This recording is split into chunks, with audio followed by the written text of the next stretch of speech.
Hello, friends. This is Dave Hurwitz, executive editor at ClassicsToday.com, here to talk to you about the best versions of Bruckner's Symphony Number 1. Oh, the excitement. Can you stand it? Really? This talk has to be a little different from some of my others about Bruckner, and the same in other ways, but basically because the First Symphony exists in two distinct versions. Some of you serious Bruckner nutcases will say 3, but it's really 2. And we're going to go through that in a second. And I am not going to sit here with a stack like this of Bruckner First Symphony recordings, which I have, and go through them one by one. It doesn't make any sense. And the reason it doesn't make any sense is that the First Symphony exists in very few singleton recordings today. I mean, originally when, everyone was doing their Bruckner cycles, they were releasing things one by one. There was a disc that had the First Symphony on it. But for the most part, you only get the First Symphonies in a box of all the other Bruckner, First Symphony. Let's start that again. You only get the First Symphony in a box with all of the other Bruckner symphonies. There, I got that out. And so, it doesn't make any sense to sit there with all the box sets of Bruckner symphonies. And there are almost no bad performances of it. I mean, really, I don't think there are any bad performances of it. They're all good. I mean, they're just fine. The piece is not, it presents no real interpretive hurdles. You just sort of wind it up and let it go. I don't know how else to describe it. I mean, I know some people may argue you can quibble over this or that, but quibble is my point. There is nothing that shows the naked stupidity of the Bruckner universe than the discussions of the First Symphony. Nothing. It's enough to make your head explode. It's so stupid and illogical what they tell you about the First Symphony. So let's talk about the work a little bit. Bruckner wrote it in 1866. He revised it slightly in Vienna in 1877, and that is the version that we play today as the Linz version, even though it's a slightly revised Linz version. The revisions don't make any difference. Don't make any difference. They're irrelevant. They're ridiculous. Of course, that hasn't stopped the Bruckner people from publishing the original Linz version of 1866, which proves conclusively that they are completely out of their minds and just occupying far too large a carbon footprint for the ecology of the musical universe to sustain their existence. They are destroying us.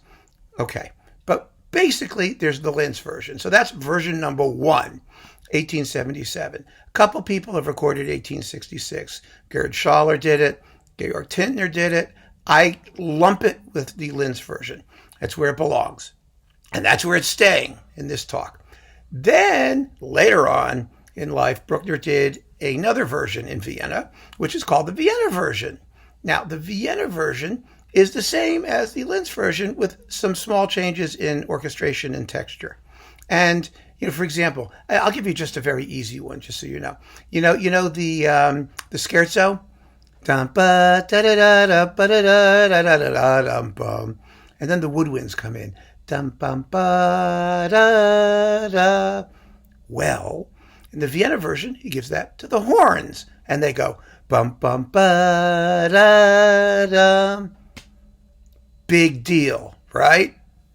Okay, so that's the Vienna version. Now, the Linz version has always been more popular than the Vienna version, largely because I think it has it depends. It's all very subjective, but because he uses the woodwinds a little more than the brass, it has a little bit of a fresher sound to it, I think. Some people say, well, it's more original. It's closer to Bruckner's original intentions. And that's the prejudice, of course, that whatever is closest to Bruckner's original intentions is the one that we should prefer. But the fact of the matter is, and this is what's so fascinating and hypocritical about the whole thing, is that Bruckner undertook the revision of the First Symphony completely on his own.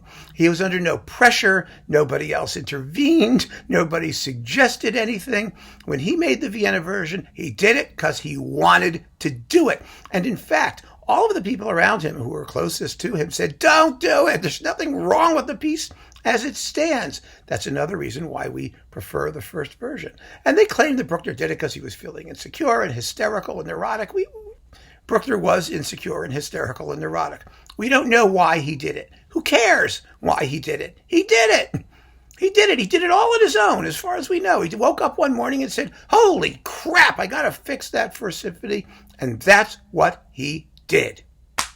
So, and then you have the people who claim that Bruckner's final thoughts are the ones which are the ones we should be paying attention to, and that means the Vienna version.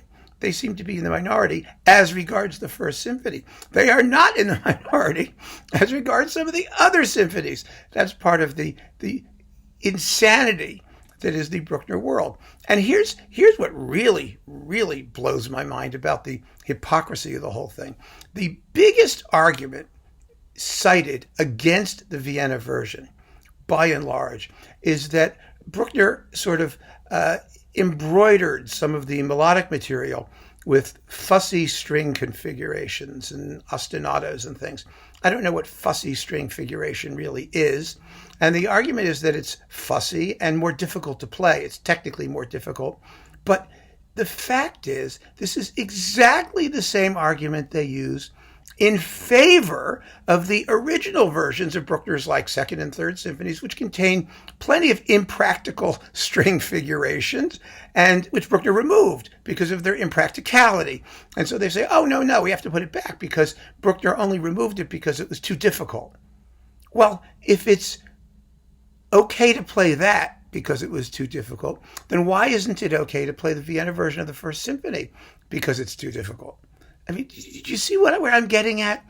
There's no consistency. Nothing. No consistency or logic to any of these arguments. It's all just cherry-picked for whatever point people happen to be making on any given day. And the whole intention, of course, is to create as many versions of the same goddamn piece as they possibly can. And this is horrible. So, we can live with two versions of the First Symphony, the Linz version and the Vienna version, if you want. The fact of the matter is that aside from these slight orchestrational differences, no two major revised Bruckner symphonies are as similar as the versions of the First Symphony because there are no major structural differences. We're not talking about cuts or recomposed movements or substituted movements like in the Fourth Symphony where we jettisoned the whole scherzo and plugged in a new one or measures missing or whole movements whose form gets changed because of the rearrangement of its component parts. None of that happens. It's the same symphony from beginning to end. The only difference is a little bit of orchestrational variance. That's all. Now, some people feel very strongly about this, but nothing, for me, reveals the bottomless emptiness and ridiculousness of the entire Bruckner nut crew universe than the fact that the smaller the differences are, the more hysterical is the argument about them, and the more exaggerated and crazy are the claims made for the importance of those trivial differences. And that's what's happened with the First Symphony. I mean, you'll see bar 65 has the violins going whoop, whoop, whoop, whoop, whoop, whoop in the original Linz version. And in the Vienna version, bar 65 they go whoopity, whoopity, whoopity, whoopity. And the whoop whoops are so much more important than the whoopity whoopities that they change the entire complexion of the symphony, and anybody who supports one is a witless moron, and the people who play the other deserve death, and they just go back and forth over these things. It's so sick. It's sick and it's unhealthy, and that is my take on Bruckner's First Symphony. It is grotesque what is going on in the world of Bruckner generally. And it is beyond grotesque when it comes to the First Symphony. I mean, I got to stop. I mean, you get my point, right? Let's talk about performances. So like I said, all of the performances of the First Symphony are basically fine.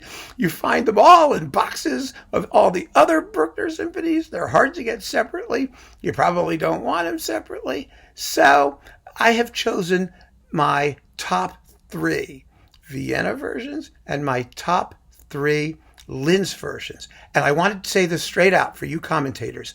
I don't want to hear it. Whatever you have to say about other versions and other performances, I don't care. I don't want to know. I don't want to know what your favorite one is. Don't tell me. I'm going to delete your comment. I'm not interested. This is a totally different exercise.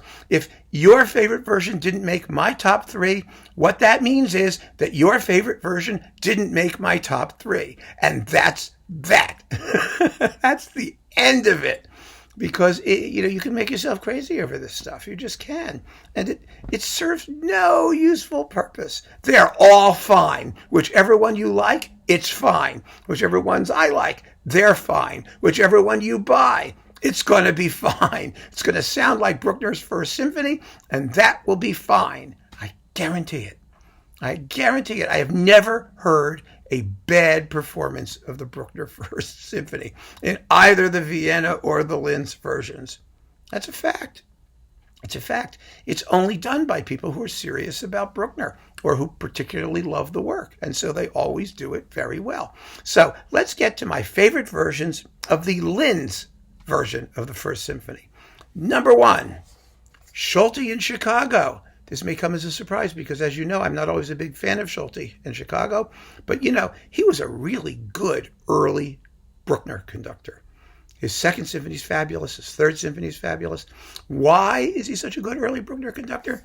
Because he just plays the music. I mean, Schulte wasn't the most intellectual of conductors anyway. It's just straight ahead, exciting, really well played, pedal to the metal, no bullshit, go for it. And that sounds great. So there we go. Schulte in Bruckner number 1 with Chicago. Number 2, Wolfgang Sawallisch with the Bayerischen Staatsorchester. Yes, it's the Bayerisches, not Bayerischen.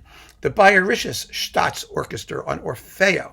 Beautiful, beautiful performance. Warm, singing, jolly, Munchkin-like from Munchen, whatever that place is called. It has this again, a fresh, unaffected, intelligent, musical, well-balanced, beautiful performance. Absolutely beautiful.